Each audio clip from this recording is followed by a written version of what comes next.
Quando desmaiei no trabalho, os médicos ligaram para meus pais. Eles nunca apareceram. 3 dias depois, ainda conectada a tubos e máquinas, abri o celular e vi o que eles estavam fazendo enquanto eu lutava para respirar sozinha. Minha irmã tinha me marcado numa foto.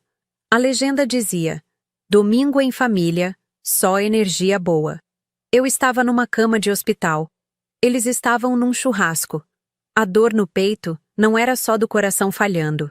Era de entender finalmente que família às vezes é só um nome bonito para pessoas que te usam até você quebrar. Então, 4 dias depois, 73 ligações apareceram na tela. Uma mensagem do meu pai: "Precisamos de você." Foi aí que tudo mudou. Só que não do jeito que eles esperavam. Mas antes de continuarmos, confira se você já está inscrito no canal e escreva nos comentários de onde você está assistindo este vídeo. Eu costumava acreditar que cansaço era parte de ser responsável. Na distribuidora São Paulo, onde eu trabalhava como coordenadora de logística, os prazos eram apertados, as entregas intermináveis. De alguma forma, eu sempre era aquela que ficava até mais tarde, que resolvia o problema que ninguém mais queria tocar. Meus colegas diziam que eu tinha uma disciplina que assustava. Eles não sabiam que não era disciplina. Era desespero disfarçado de competência. Porque cada hora extra que eu trabalhava não era só pelo meu salário. Era para manter de pé pessoas que tinham esquecido como andar sozinhas. Meu pai, Roberto, estava desempregado desde que a fábrica onde ele era gerente fechou as portas. Ele chamava de temporário, mas 7 anos não pareciam muito temporários. Minha mãe, Célia, dizia que ele só precisava de tempo. Mas o que ele realmente precisava era do dinheiro de outra pessoa. O meu. Minha irmã, Bianca, a influenciadora da família, estava sempre lançando algo novo. Um e-commerce de roupas fitness, um curso online de autocuidado, uma marca de cosméticos veganos. Cada projeto morria mais rápido que o anterior. Meu apoio sempre vinha em forma de transferências rápidas com descrições como "só dessa vez" ou "te pago mês que vem." E Júlia, a caçula, ainda cursava publicidade numa faculdade particular cara. Ela gostava de fazer o papel de pacificadora. Nunca discutia. Só pedia dinheiro emprestado baixinho e esquecia em voz alta. De fora, parecíamos perfeitos. Uma família sorridente nas fotos de Natal, todos de branco na virada do ano, poses ensaiadas para o feed da Bianca. Ela postava legendas como "Família é tudo" e "Amor que sustenta." Ela postou isso logo depois que paguei o IPTU atrasado da casa dos meus pais e cobri o cartão de crédito da minha mãe. Amor, aparentemente, tinha juros e vencimento. Meu avô Sebastião era o único que enxergava a verdade. Ele tinha sido contador de um escritório de advocacia por 40 anos e lia pessoas como balancetes. "Você não pode auditar amor", ele me disse uma vez. "Mas vai saber quando os números pararem de fechar." Ele me alertou, com delicadeza, que meus pais tinham começado a me ver como plano reserva. Eu não quis acreditar. Fui criada achando que lealdade consertava tudo. Então continuei consertando. Paguei o que não devia. Sorri quando não devia. A verdade é que eu tinha medo de parar. Medo de que, se um dia eu dissesse não, eles finalmente me mostrassem quanto meu amor realmente valia. Na noite antes de desmaiar, ainda estava no escritório às 22 horas, olhando para planilhas de rotas de entrega que meus olhos nem conseguiam mais focar. Meu peito estava apertado fazia semanas, minha visão escurecendo nas bordas. Eu achava que era estresse. Não era. Mas mesmo assim, enquanto guardava meu notebook na mochila, o celular vibrou. Mensagem da Bianca: "Consegue me ajudar com o aluguel? Prometo que mês que vem eu pago." Digitei uma resposta. Apaguei. Digitei de novo. "Consigo." Essa foi a última mensagem que enviei antes do chão vir ao meu encontro. As luzes do hospital eram brancas demais, limpas demais, como se estivessem tentando apagar o que tinha acontecido. Quando abri os olhos, tudo estava embaçado. O teto, os tubos pendurados, a enfermeira perguntando se eu sabia onde estava. Não respondi na hora. Ainda estava tentando lembrar que dia era. Meu celular estava descarregado. Meu peito doía. O monitor ao lado apitava baixinho, acompanhando algo frágil dentro de mim. Quando o médico finalmente explicou, a voz dele era calma, mas distante. Evento cardíaco. Você teve sorte que sua colega agiu rápido. Sorte. Essa palavra ardeu. Porque sorte não deveria ser o que me mantinha viva. Amor deveria fazer isso. Disseram que ligaram para meus contatos de emergência. Meus pais. Ninguém atendeu. Deixamos várias mensagens. A enfermeira acrescentou com cuidado, como se tivesse medo de que a verdade doesse mais que a agulha no meu braço. Horas passaram. Nenhuma ligação, nenhuma visita, nada. Fiquei olhando a luz do sol se arrastar pela parede até desaparecer de novo. No terceiro dia, a enfermeira trouxe meu celular, carregado. Eu não devia ter aberto. Mas abri. A primeira coisa que vi não foi ligação perdida ou mensagem. Foi uma notificação. Você foi marcada numa publicação de @Bianca Oliveira Oficial. Meus dedos tremiam quando toquei para abrir. A foto carregou devagar. Sol, churrasqueira acesa. Minha família sorrindo ao redor de uma mesa de plástico branca. Minha mãe segurando um prato de farofa. Meu pai com uma cerveja na mão. Júlia fazendo sinal de paz ao lado da Bianca, cuja legenda brilhava embaixo das caras perfeitas deles. Domingo em família, só energia boa. Por um momento, não consegui respirar. O apito do monitor disparou, acompanhando minha frequência. A ironia era quase poética. Eles tinham me apagado enquanto fingiam celebrar união. Dei zoom nas caras deles. Sorridentes, relaxados, despreocupados. Ninguém parecia culpado. Ninguém parecia sentir minha falta. Uma enfermeira passou e perguntou se eu precisava de algo. Eu disse: não, acho que já tive o suficiente. Não comentei, não liguei, nem mandei mensagem. Só fiquei olhando até a tela escurecer e meu reflexo me encarar de volta. Pálida, cansada, mas de repente calma. Aquele tipo de calma que não vem da paz. Vem da clareza. No quarto dia, comecei a andar de novo. Devagar, instável, arrastando o suporte de soro como uma segunda sombra. O médico disse que a recuperação levaria semanas. Ele não sabia que não seria só meu coração que precisaria cicatrizar. Então, numa manhã, meu celular vibrou sem parar. 73 ligações perdidas. Uma mensagem do meu pai. Precisamos de você. Atenda imediatamente. Sem como você está. Sem pedido de desculpas. Só urgência. Ordem. Pânico. Li uma vez. Depois de novo. O absurdo quase me fez rir. Me ignoraram quando eu mais precisei. E agora estavam exigindo que eu o salvasse. Mas não liguei de volta. Não dessa vez. Em vez disso, rolei até outro contato. Vovô Sebastião. Meu dedo pairou sobre o nome dele. O único que ainda significava segurança. Quando apertei para ligar, ele atendeu no segundo toque. Eu ouvi. Ele disse baixinho. Você não precisa explicar. Foi a primeira vez em anos que alguém falou comigo como se eu importasse. Vovô Sebastião apareceu 40 minutos depois, ainda usando aquela jaqueta marrom velha e aquela expressão que nunca entregava nada. Ele não me abraçou. Nunca foi do tipo que abraça, mas sentou ao lado da minha cama de hospital como se tivesse feito isso a vida toda.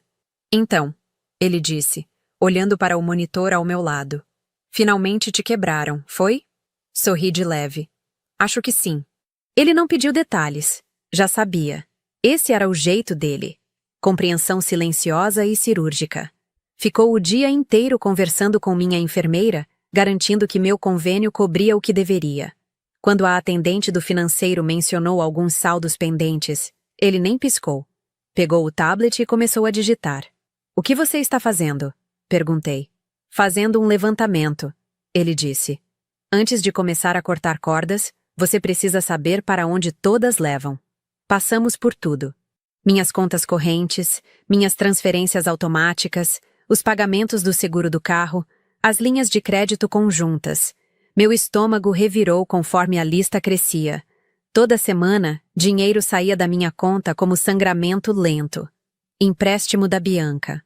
Aluguel da Júlia. Carro da minha mãe. Até uma conta de luz em meu nome de uma casa onde não morava desde a faculdade. Como deixei isso acontecer? Sussurrei. Você pensou que era amor. Ele disse simplesmente. Eles pensaram que era obrigação. Matemática diferente. Naquela noite, enquanto as máquinas zumbiam e o hospital ficava silencioso, vovô Sebastião me mostrou como desligá-los um por um. Não por vingança, por autopreservação. Ele montou uma planilha, anotou cada pagamento recorrente e me entregou como um mapa para sair do inferno. Amanhã, ele disse. Começamos pelo banco. Não dormi muito. Continuei vendo aquela foto. Os sorrisos deles, a luz do sol, e ouvindo o apito fraco do monitor como uma contagem regressiva. Na manhã seguinte, liguei para meu banco do hospital. A atendente reconheceu minha voz. Eu tinha sido a confiável por anos. Ao meio-dia, as transferências automáticas tinham sumido. Conta da Bianca cancelada. Depósito do aluguel da Júlia interrompido. Seguro da minha mãe removido.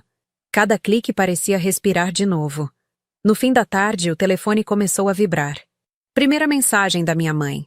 Acabamos de saber o que aconteceu, por que não nos contou? Depois a Júlia. Podemos conversar? É tudo um mal-entendido.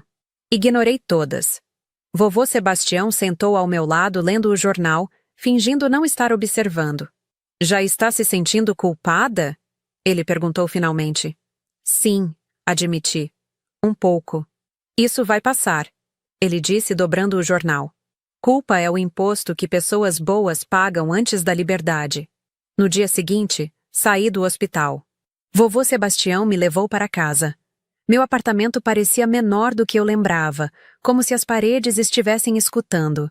Silenciei meu telefone, desliguei e fiquei olhando pela janela por um longo tempo. Então, uma vibração. Outra mensagem do meu pai. Isso é sério. Me ligue agora. Está tudo desmoronando. Quase senti pena dele. Quase. Eles confundiram meu silêncio com rendição.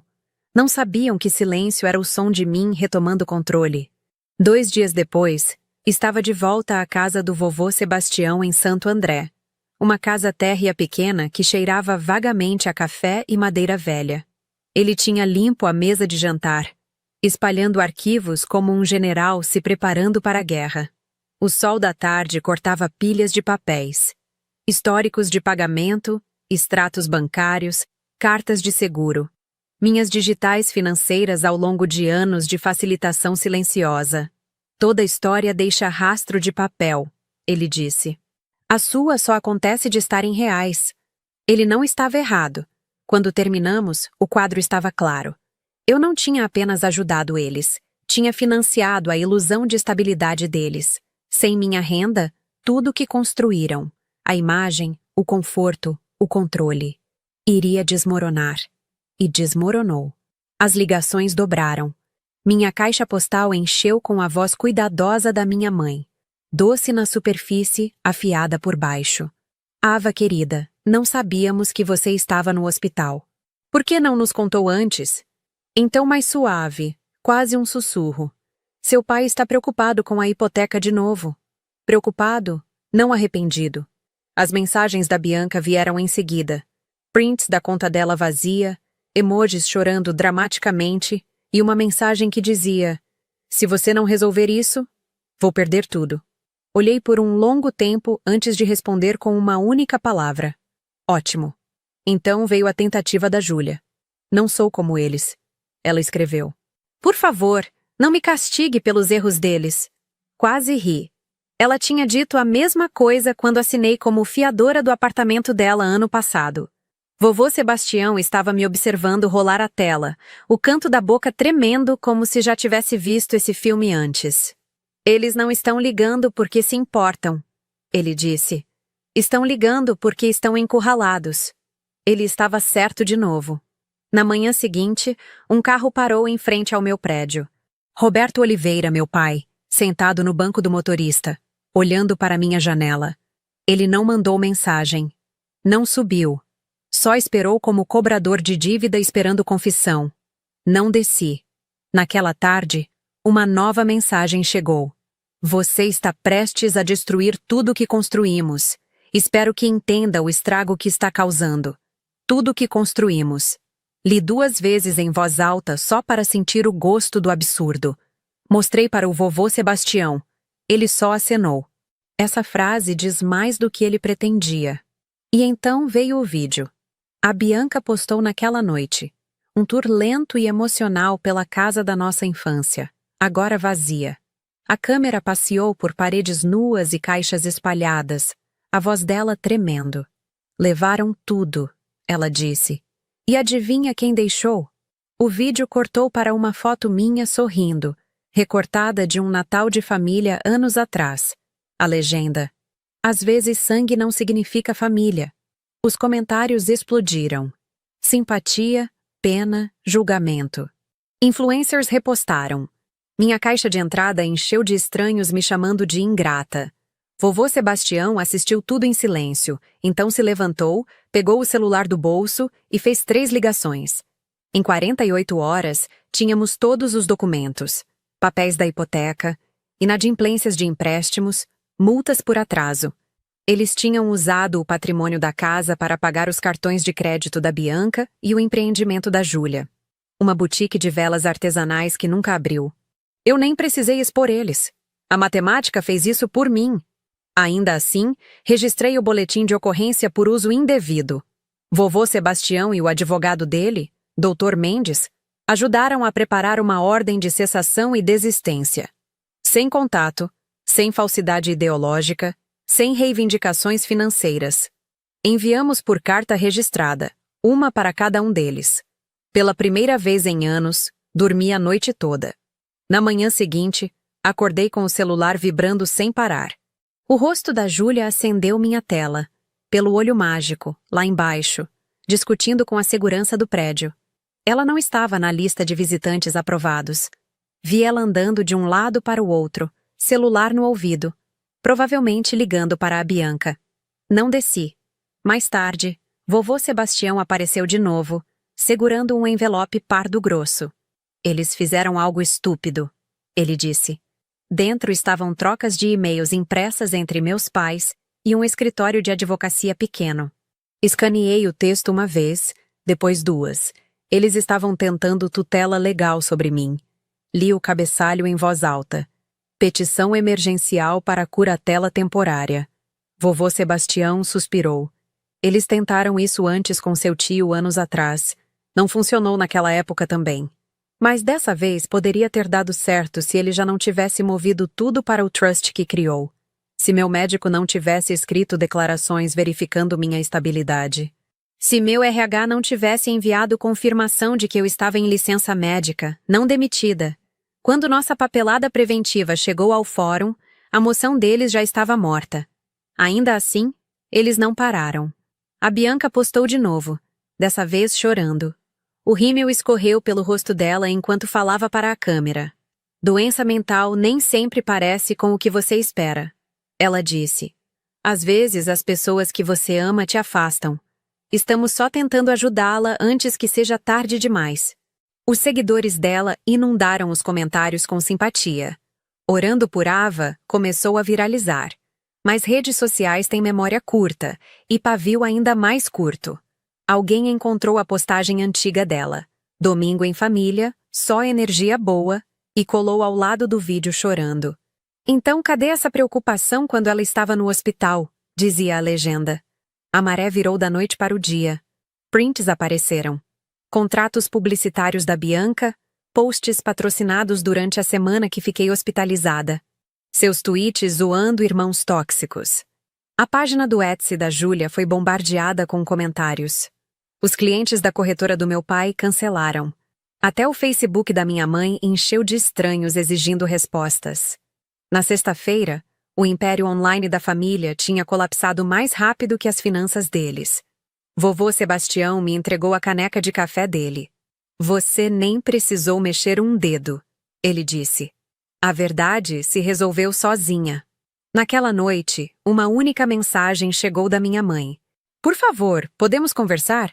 Olhei por um longo tempo, o polegar pairando sobre o teclado. Então tranquei a tela e deixei virada para baixo. Do outro lado da sala, vovô Sebastião estava lendo. Você está bem? Ele perguntou. Sim, respondi baixinho. Só terminei. Mas eles não tinham. Na manhã seguinte, um motoboy entregou outro envelope. Esse não era do advogado deles. Era do meu pai em pessoa. Um testamento escrito à mão. Ele tinha reescrito na semana depois que a curatela falhou. Em caneta trêmula dizia: no caso do meu falecimento, todos os bens vão para a família remanescente que mantiver união. Ava está deserdada até se reconciliar. Não consegui deixar de rir. Era a mesma manipulação, só embrulhada em tinta formal. Mostrei para o vovô Sebastião. Eles ainda acham que eu quero alguma coisa. Ele sorriu de leve. Não estão acostumados com alguém que vai embora antes do dinheiro. Naquela noite, escrevi minha resposta final. Não por mensagem, não online, mas através do meu advogado. Era curta, precisa e definitiva. Renuncio a todos os direitos sobre a herança e solicito interdição permanente de contato. Assinei, selei e entreguei ao vovô Sebastião. Protocole na segunda, eu disse. Ele acenou. O que você vai fazer agora? Olhei para a janela. Lá fora, a chuva estava parando. Acho que vou descansar, eu disse. Talvez em algum lugar mais tranquilo. Pela primeira vez em anos, eu quis dizer isso de verdade. 2 semanas depois, a chuva finalmente parou. Vovô Sebastião e eu arrumamos o pouco que eu me importava em guardar. Uma mala, meu notebook e algumas fotos que ainda pareciam minhas. Dirigimos para o interior de Minas Gerais. Ele disse que queria ver as montanhas de novo antes do inverno. Não discuti. Só observei a estrada embaçar. Quilômetro após quilômetro, o mundo finalmente quieto. A casa que alugamos ficava perto de um vale cercado de eucaliptos. Sem barulho, sem trânsito, sem família. Só silêncio, limpo e honesto. Trabalhei remotamente para a distribuidora São Paulo agora. Menos horas, sem pressão. Meus dias começavam com café preto e terminavam com o som do vento raspando o telhado. Às vezes ainda recebia mensagens. Uma prima perguntando o que realmente aconteceu. Uma estranha dizendo que leu as postagens online. Não respondia. Não precisava. Deixava eles acreditarem na versão que fizesse sentido para eles. Minha verdade não precisava mais de testemunhas. Vovô Sebastião sentava perto da janela, jornal na mão, fingindo não me observar respirar mais fácil. Você conseguiu, ele disse numa manhã.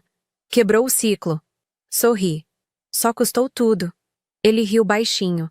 Esse é o preço com desconto. E ele estava certo. Porque o que ganhei valia mais que todos os pedidos de desculpas, todas as heranças, todas as fotos de família forçadas combinadas. Pela primeira vez na vida, não era a provedora, a consertadora, ou a filha que devia a todo mundo. Era só eu. Viva, livre e finalmente em paz.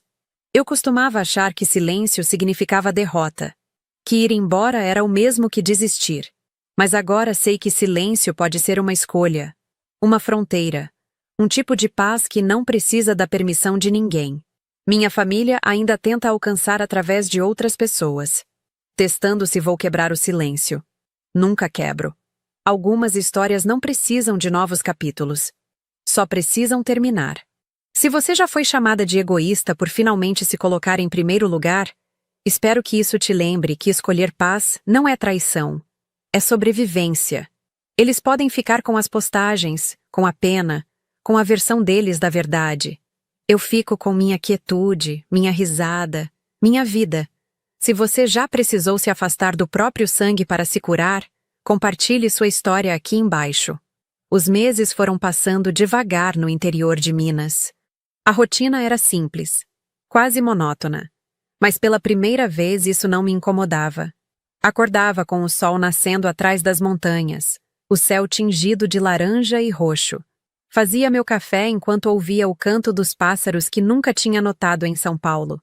O barulho constante da cidade tinha me deixado surda para coisas assim. Trabalhava algumas horas pela manhã, revisando planilhas de entrega, coordenando rotas com minha equipe por videochamada. Meu chefe tinha sido compreensivo quando expliquei que precisava de home office permanente por motivos de saúde. Ele não fez perguntas, Só disse que enquanto o trabalho fosse entregue, não havia problema.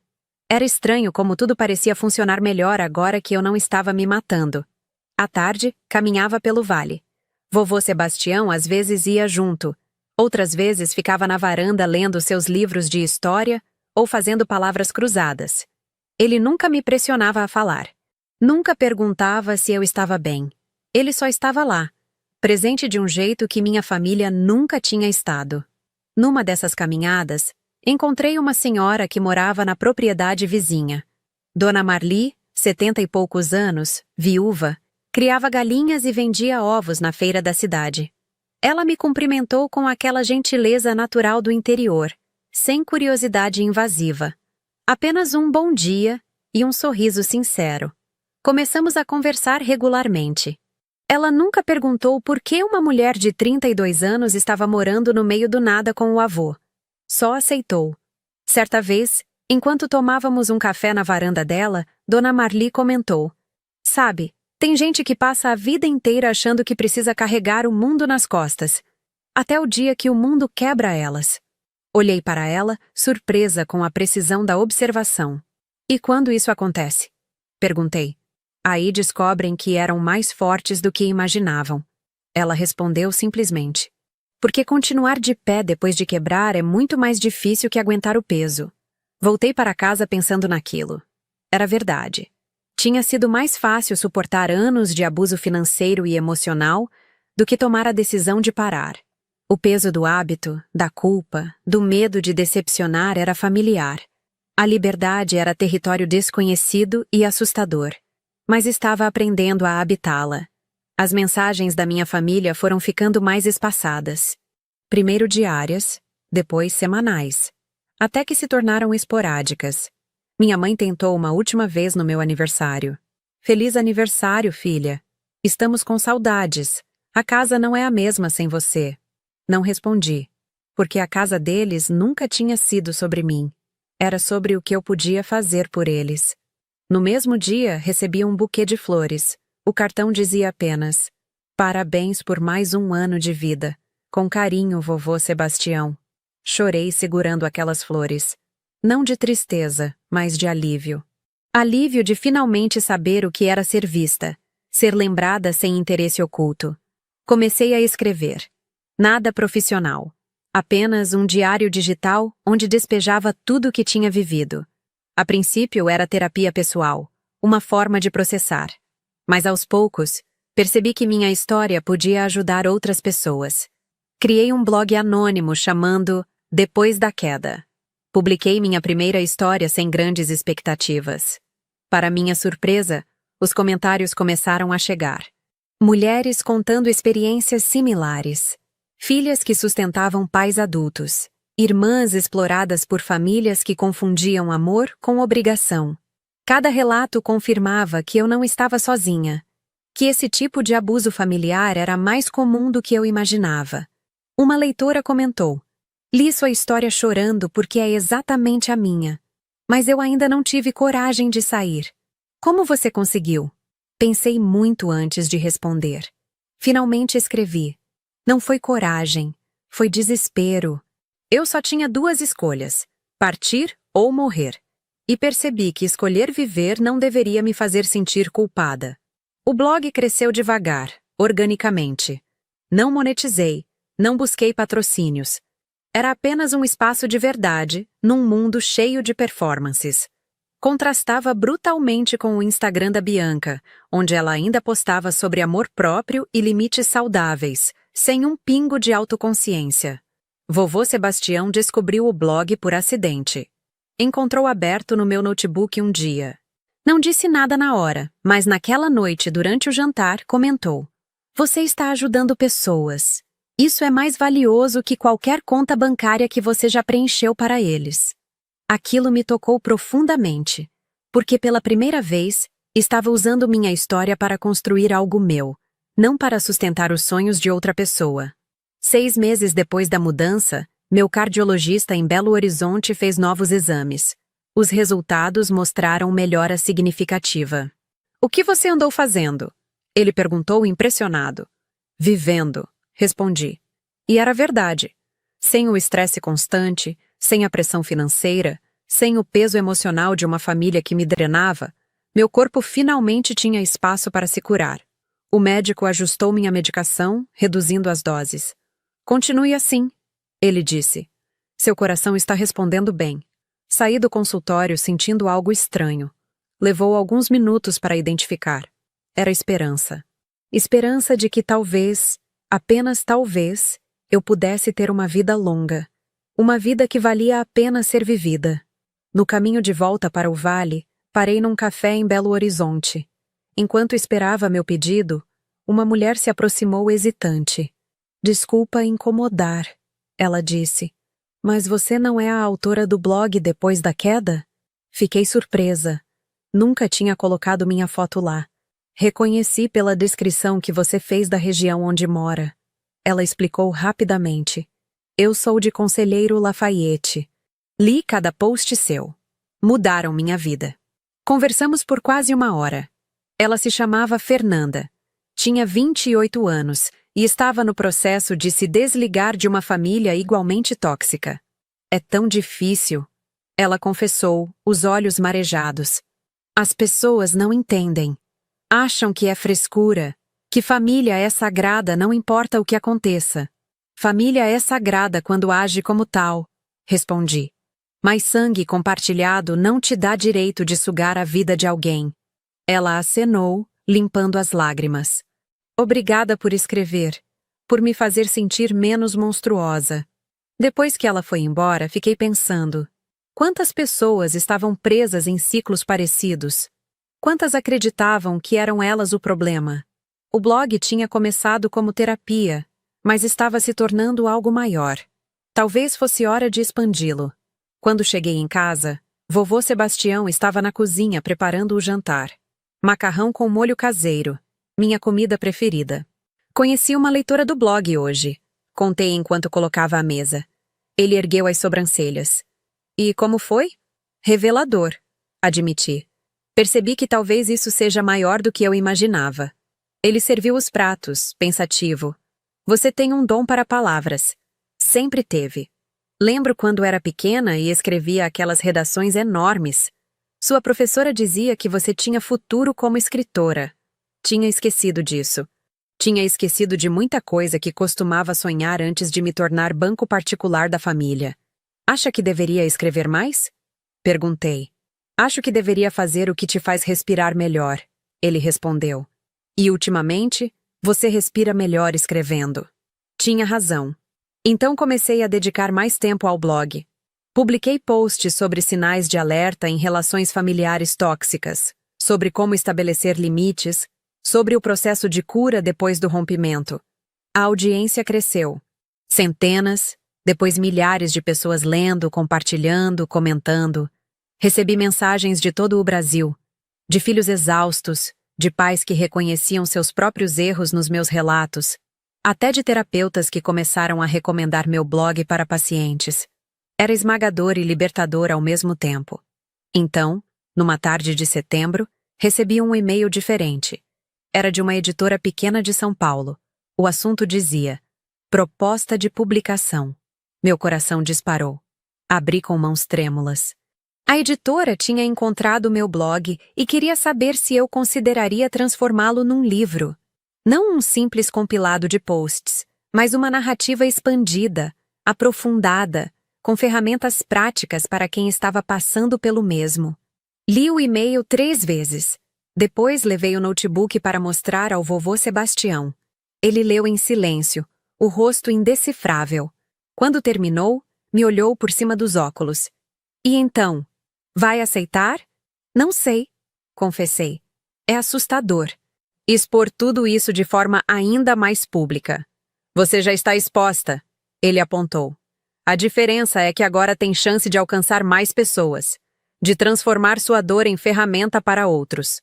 Pensei naquela mulher no café, na Fernanda, em todas as mensagens que recebia diariamente.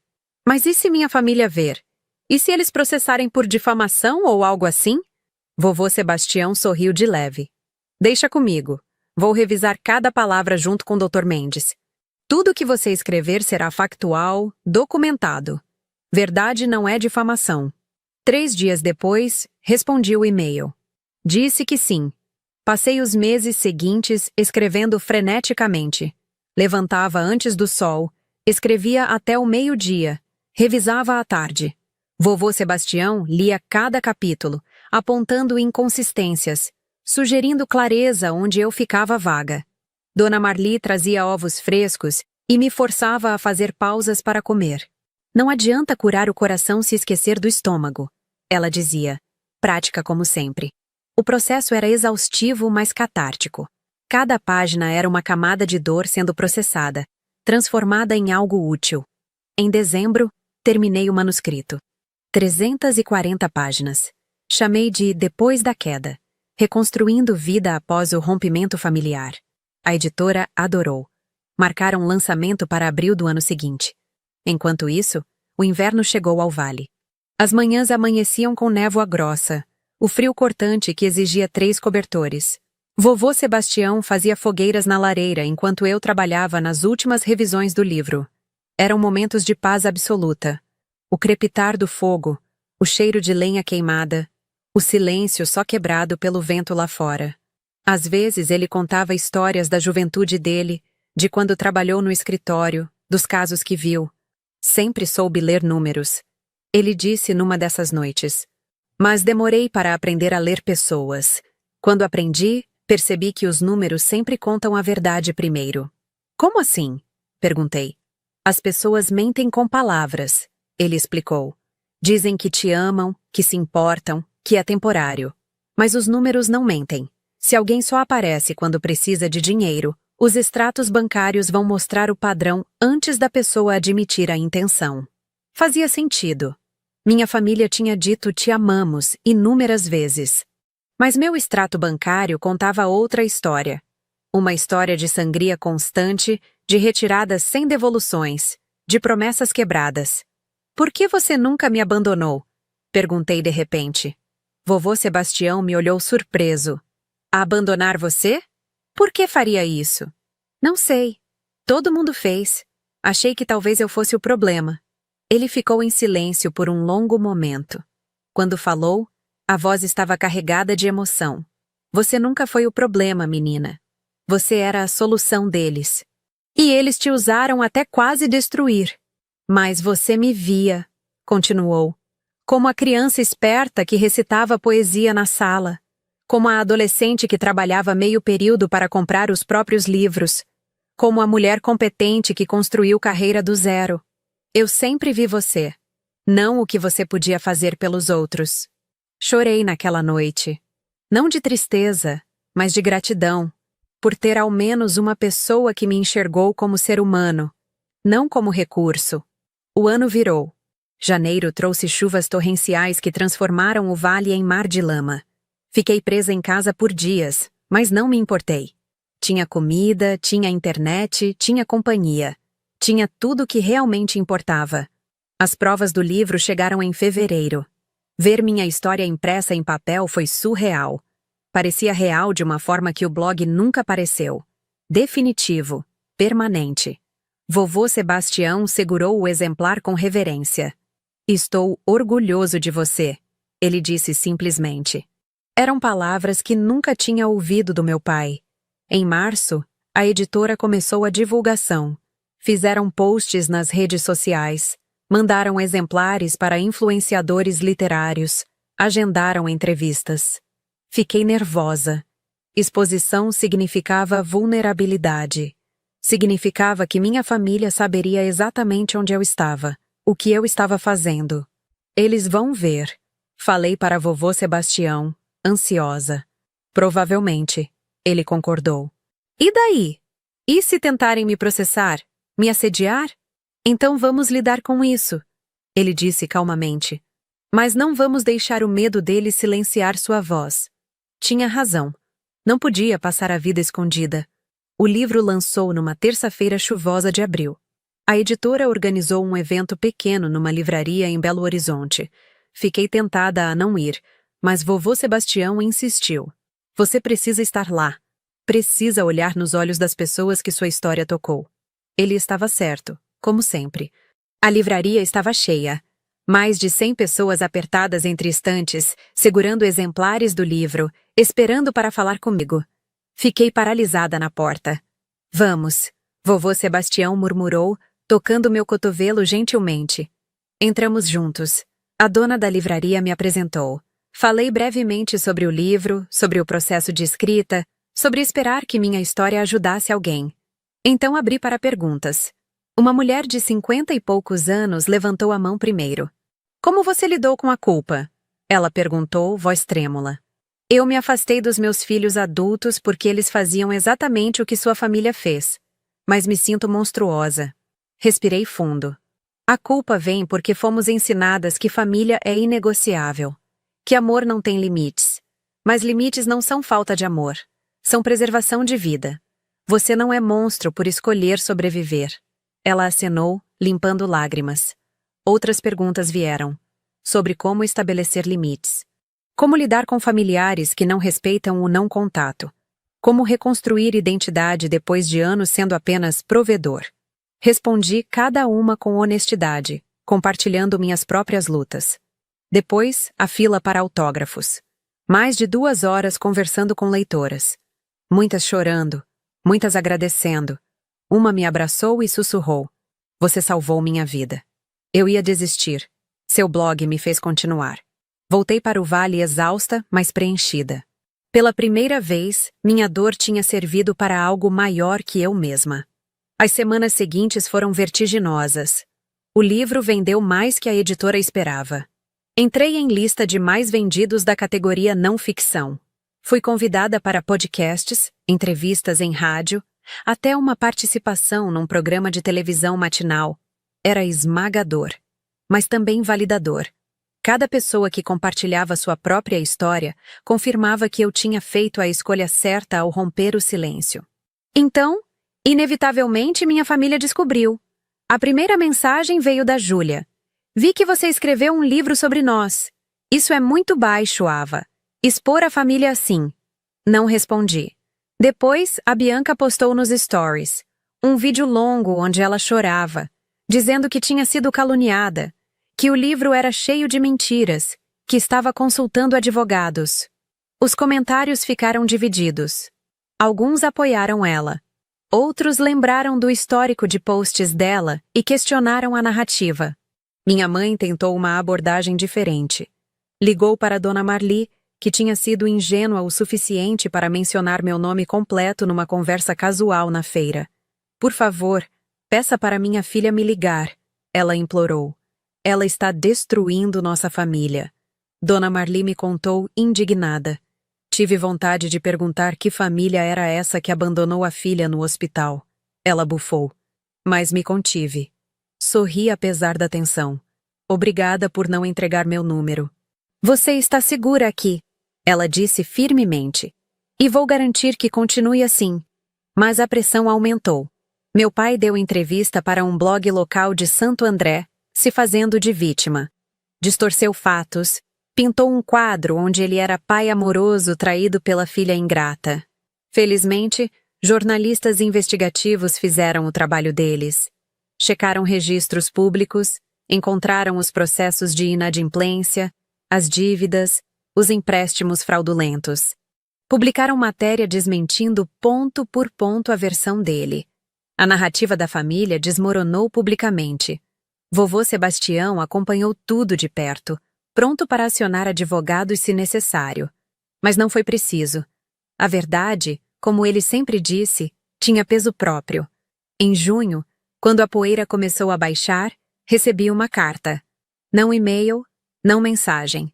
Carta física, envelope amarelo com meu nome escrito à mão. O remetente era desconhecido. Abri com cautela. Dentro, uma carta de 5 páginas manuscritas. Era da Júlia. Diferente das mensagens acusatórias anteriores, essa era diferente. Ela começava pedindo desculpas. Não pelas coisas que fez, mas por não ter visto o que estava acontecendo. Descrevia como tinha sido fácil aceitar minha ajuda sem questionar. Como tinha normalizado pedir dinheiro porque era assim que as coisas sempre foram. Como só agora, lendo o livro, percebeu o peso que eu carregava. Não estou pedindo perdão, ela escreveu. Porque sei que não mereço. Estou só reconhecendo. Você estava certa. E eu estava errada em não defender você. Terminava dizendo que tinha começado terapia, que estava trabalhando em tempo integral pela primeira vez na vida, que tinha entendido, tarde demais, o que significava ser responsável por si mesma. Mostrei a carta ao vovô Sebastião. O que você acha? Ele leu atentamente. Acho que ela está começando a crescer, mas crescimento não apaga a história. Devo responder? Só se você quiser, ele disse. Mas se responder, estabeleça limites claros. Reconhecimento é bom, mas não é convite para retomar relacionamento. Pensei por dias. Finalmente, escrevi uma resposta curta. Agradeci pelo reconhecimento. Disse que ficava feliz que ela estivesse crescendo. Mas deixei claro que não estava pronta para retomar contato, e talvez nunca estivesse. Que ela precisava respeitar isso. Enviei e me senti em paz com a decisão. Não era sobre punição. Era sobre proteção. Julho trouxe novidades inesperadas. A editora propôs um segundo livro. Desta vez, não memórias, mas um guia prático para pessoas em situações de abuso familiar. Como identificar, como sair, como reconstruir. Aceitei imediatamente. Tinha encontrado meu propósito. Transformar trauma em ferramenta. Dor em direção. Comecei a fazer palestras. Pequenas no início. Grupos de apoio, universidades, eventos corporativos sobre saúde mental. Falava sobre limites, autocuidado, a diferença entre lealdade e autodestruição. Sempre terminava com a mesma mensagem. Você não é egoísta por escolher viver. Você é corajoso. As respostas eram sempre intensas. Pessoas se aproximando depois, compartilhando histórias, pedindo conselhos. Percebi que tinha encontrado não apenas cura, mas vocação. Em agosto, fiz 33 anos. Vovô Sebastião organizou um almoço simples. Ele, Dona Marli e 2 amigas que fiz na região. Nada elaborado, apenas comida caseira e conversa boa. No final, vovô Sebastião me entregou um envelope. Dentro, uma escritura. Ele tinha colocado a casa onde morávamos no meu nome. Não quero que você fique sem lugar para voltar, ele disse, voz embargada. Aconteça o que acontecer, você tem um lar. Abracei ele pela primeira vez em meses. Obrigada, por tudo, por me salvar. Você se salvou sozinha, ele corrigiu. Eu só segurei a lanterna. Setembro trouxe mais um evento. Um congresso nacional sobre saúde mental em São Paulo. Fui convidada para falar num painel sobre relações familiares tóxicas. Era grande. Palco enorme, centenas de pessoas na plateia. Fiquei nervosa como nunca. Mas quando subi no palco e vi os rostos atentos, a ansiedade derreteu. Falei por 40 minutos. Sobre minha jornada, sobre os sinais que ignorei, sobre o custo físico e emocional do abuso financeiro familiar, sobre o longo caminho para a cura. Quando terminei, a plateia ficou em silêncio por 3 segundos.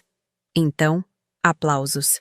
Não educados e breves, mas longos e fortes. Pessoas de pé. Vi lágrimas em vários rostos. Depois, nos corredores, fui abordada por uma mulher elegante de 50 anos. Sou psicóloga há 25 anos, ela disse. E sua fala foi uma das mais importantes que já ouvi sobre esse tema. Obrigada por nomear o que tantos sofrem em silêncio. Voltei para o vale diferente. Mais confiante. Mais certa do meu caminho. Outubro passou em ritmo tranquilo. Escrevia o segundo livro pela manhã, cuidava da horta que tinha começado com Dona Marli à tarde, lia à noite. Vida simples, mas significativa. Novembro trouxe chuvas novamente. E com elas, uma notícia. Recebi ligação de uma prima distante que não via há anos. Não sei se devo te contar isso. Ela começou hesitante. Mas achei que você tinha direito de saber. Seu pai está doente. Grave. Câncer no pâncreas, estágio avançado. Meu estômago apertou. Entendo. Foi tudo que consegui dizer.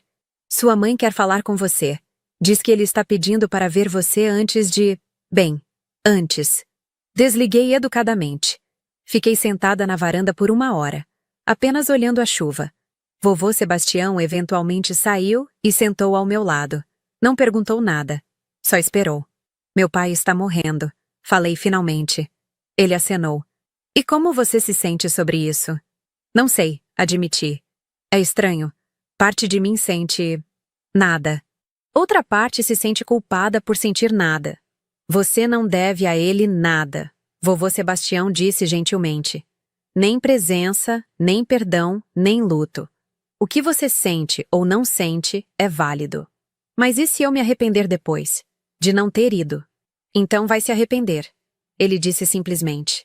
Mas arrependimento por proteger sua paz é mais fácil de carregar que trauma renovado. Passei a noite pensando, lembrando. Não das coisas ruins apenas, mas de tudo. Das vezes que meu pai me levou para pescar quando criança.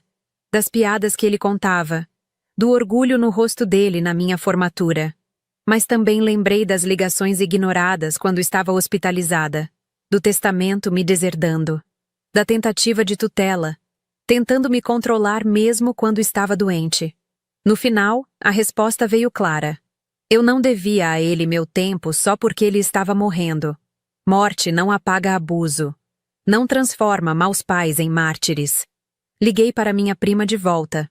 Não vou, disse, mas agradeço por me avisar. Você tem certeza? Ele está realmente mal. Tenho certeza, respondi, voz firme. E espero que vocês respeitem minha decisão. Ela ficou em silêncio por um momento. Eu respeito. Não sei se os outros vão, mas eu respeito. Meu pai faleceu 3 semanas depois. Não fui ao velório. Não fui ao enterro. Mandei flores. Um arranjo simples com um cartão. Descanse em paz. Chorei quando soube. Não por ele, mas pelo que poderia ter sido. Pelo pai que ele poderia ter escolhido ser.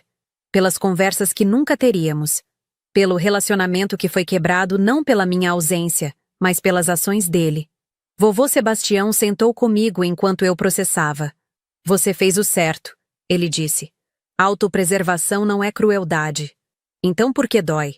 Porque você tem coração, ele respondeu. Pessoas sem coração não sentem dor por limites que estabelecem. Só pessoas boas.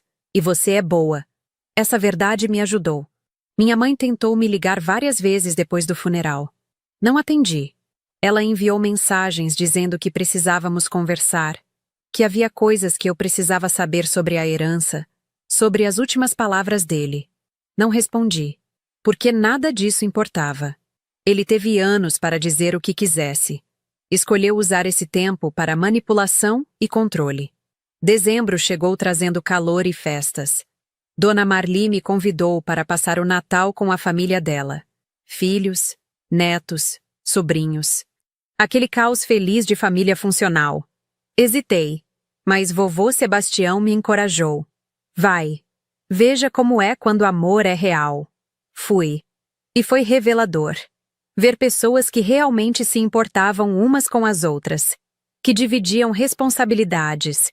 Que riam sem segundas intenções. Que se ajudavam sem manter placar. Sua família é linda. Comentei com Dona Marli enquanto ajudava na cozinha. Não é perfeita, ela disse, prática. Tem briga, tem desavença, mas tem respeito, e isso faz toda a diferença. Tinha mesmo. Voltei para casa naquela noite grata. Não pela família que perdi, mas pela comunidade que encontrei. Porque família não é só sangue, é escolha, é presença, é reciprocidade. O ano novo chegou silenciosamente. Vovô Sebastião e eu assistimos os fogos da cidade vizinha do topo da colina atrás de casa. Ano novo, vida nova, ele brincou. Já tenho vida nova, respondi sorrindo. Esse ano é só continuação. Janeiro do novo ano trouxe o lançamento do segundo livro. Reconstruindo. Guia prático para a cura após abuso familiar. Foi ainda mais bem recebido que o primeiro. Entrou em listas de mais vendidos. Foi adotado por terapeutas. Usado em grupos de apoio. Fiz tour de palestras por 5 estados. Conheci centenas de pessoas em situações similares. Cada história me lembrava por que tinha escolhido expor a minha. Num evento em Porto Alegre, uma mulher de 60 anos se aproximou. Passei 50 anos sendo o banco da minha família, ela disse. Seu livro me deu coragem para parar. Hoje tenho paz. E um apartamento quitado que é só meu. Essas histórias me sustentavam. Em março recebi proposta inesperada. Uma produtora queria transformar minha história em documentário. Hesitei. Era outro nível de exposição. Pense nisso. Vovô Sebastião aconselhou. Não como exposição, mas como alcance. Quantas pessoas vão ver que não leriam um livro? Ele tinha razão. Aceitei, mas com condições. Controle criativo. Direito de revisar o roteiro. Foco na mensagem, não no drama. Passamos meses filmando. Entrevistas comigo, com vovô Sebastião, com Dona Marli, com leitoras que minha história tinha impactado, com profissionais de saúde mental falando sobre o fenômeno do abuso familiar financeiro. O documentário estreou em agosto numa plataforma de streaming. Depois da queda, rompendo o ciclo. A repercussão foi massiva. Milhões de visualizações na primeira semana. Debates nas redes sociais, matérias em jornais. Pessoas compartilhando suas próprias histórias com a hashtag Depois da Queda. Foi avassalador e lindo. Ver o movimento que tinha começado num blog pequeno se transformar em conversa nacional. Setembro trouxe surpresa. Recebi e-mail de uma universidade federal. Queriam me contratar como palestrante convidada para um curso sobre dinâmicas familiares e saúde mental. Não tinha diploma em psicologia. Só experiência vivida e anos de pesquisa autodidata. Experiência vivida é conhecimento válido, a coordenadora do curso escreveu. Às vezes, o mais importante. Aceitei. Comecei a dar aulas uma vez por semana. Era gratificante ver estudantes de psicologia entendendo que abuso familiar não era só físico ou sexual. Que manipulação financeira e emocional deixava cicatrizes profundas. Outubro marcou 2 anos desde que saí do hospital. 2 anos desde o colapso que mudou tudo. Fiz exames de rotina. Meu coração estava saudável. Estável. Forte. Honestamente, o cardiologista disse. Você está melhor agora do que pacientes 20 anos mais jovens. O que quer que esteja fazendo, continue. Saí do consultório e liguei para vovô Sebastião. Estou bem, disse. Completamente bem. Ouvi o sorriso na voz dele. Eu sei, menina. Sempre soube que estaria. Em novembro, aconteceu algo inesperado. Recebi mensagem de um número desconhecido. Oi, Ava. É a Júlia. Sei que você pediu sem contato, mas precisava te dizer algo. Terminei a faculdade. Consegui emprego. Estou morando sozinha e pagando minhas próprias contas. Comecei terapia. Estou crescendo. Não estou pedindo para voltarmos a falar. Só queria que você soubesse que seu exemplo não foi em vão. Obrigada. Li e reli a mensagem várias vezes. Não respondi, mas salvei. Porque aquilo, de alguma forma torta, era o encerramento que eu não sabia que precisava. Dezembro chegou trazendo o terceiro Natal na Casa do Vale. Dessa vez, organizei um almoço. Vovô Sebastião, Dona Marli e a família dela, minhas 2 amigas da região, minha editora que tinha se tornado amiga de verdade, e 3 leitoras que moravam perto e tinham se tornado parte da minha rede de apoio. A mesa estava cheia, de comida, de risadas, de histórias. Enquanto todos conversavam, me afastei para a varanda. Olhei as montanhas, o céu azul infinito, os eucaliptos balançando na brisa. Pensei em tudo que tinha perdido.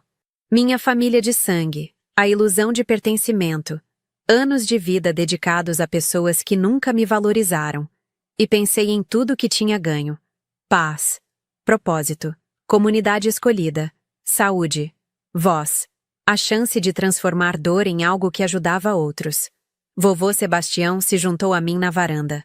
No que está pensando? Que valeu a pena. Respondi. Cada parte difícil. Valeu a pena. Ele colocou a mão no meu ombro.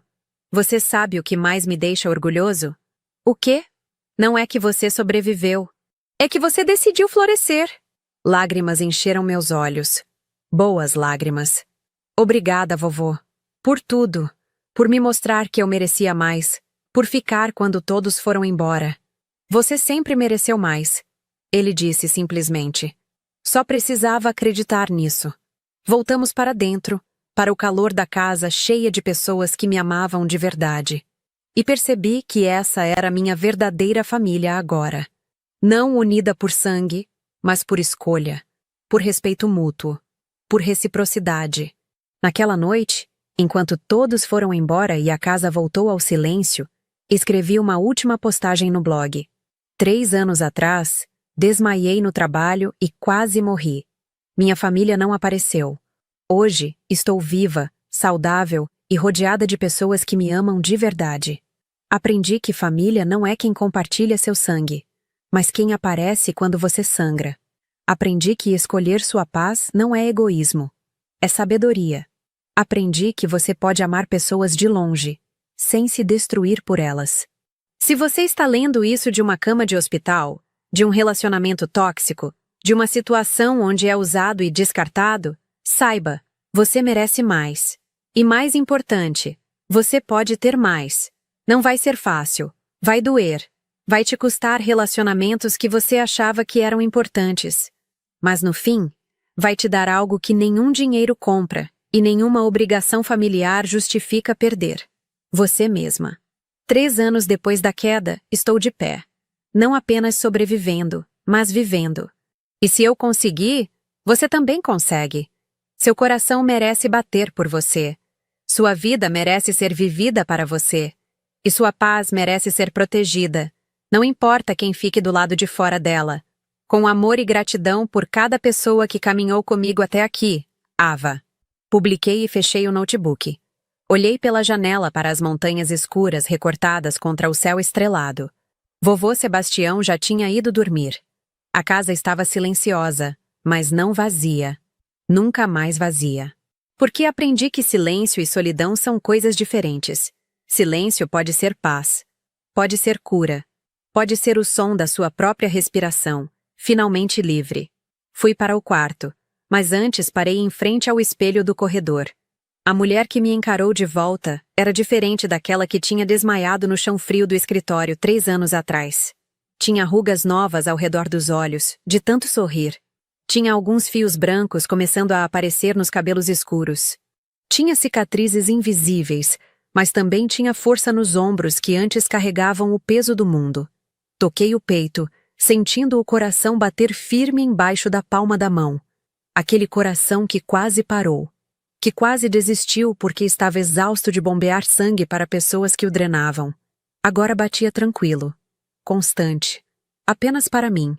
Obrigada, sussurrei para meu reflexo, por aguentar, por não desistir, por escolher viver. No quarto, antes de deitar, peguei meu diário. Não o blog público, mas o caderno privado onde escrevia só para mim. Datei a última página, 31 de dezembro. 3 anos depois. E escrevi. Hoje entendi o verdadeiro significado de depois da queda. Não é sobre o que vem depois do colapso, do rompimento, da perda. É sobre o que você constrói nas ruínas. É sobre plantar flores onde antes só havia destroços.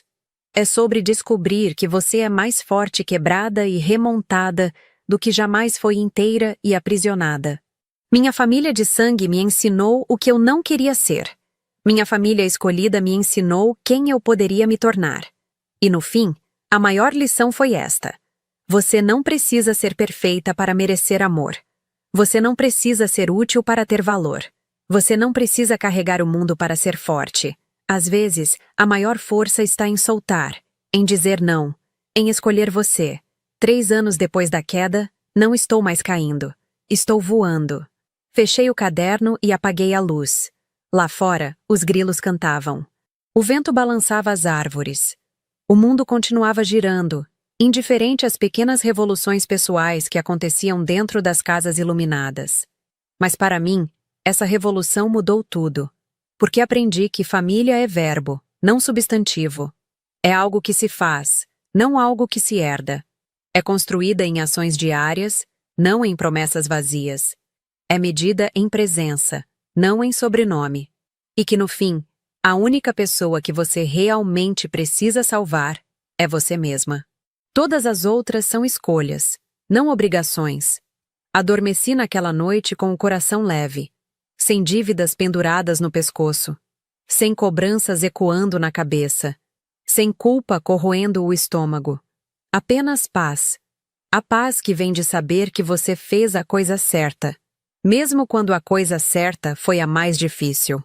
A paz de estar viva não apenas biologicamente, mas em todos os sentidos que realmente importam. E quando o sol nasceu na manhã seguinte, pintando as montanhas de dourado, acordei pronta para mais um ano. Não de lutas, mas de vida.